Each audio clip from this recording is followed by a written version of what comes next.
Okay, so we're ready to build our first bill of material in OpenBOM. I've opened up the settings again here in the SOLIDWORKS settings. So I want to revisit one setting. Now we dealt with this in our previous video, setting up these filters. But let's take a look again at the catalog filter, property filter. What this says is that there are all of these properties that are in my SOLIDWORKS files. And we all know how there can be a lot of properties in some SOLIDWORKS files. What this list is telling me is that these properties on the right are going to come to OpenBOM. So there's a lot of information on the left there that I just want to leave behind. The properties on the right are going to come to OpenBOM. And then just as a refresher, you know, we remembered that the catalog properties needed to have the list in it. And generally speaking, the BOM properties, you're going to leave that blank because we're going to automatically put part number, quantity, and thumbnail in there for you.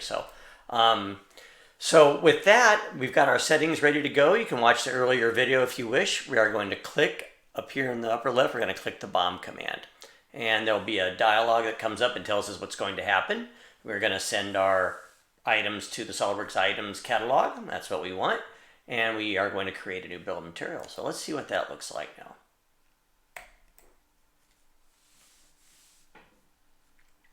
All right, let's open that up, and we will see that we have a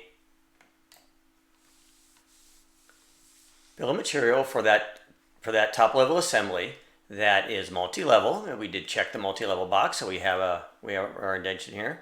And we have just those properties that we specified in the catalog property filter.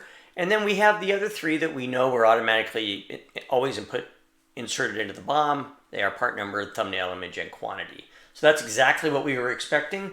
In the next video, I'll go through how we maybe take even a little deeper dive and configure some of the properties even a little further. Thanks.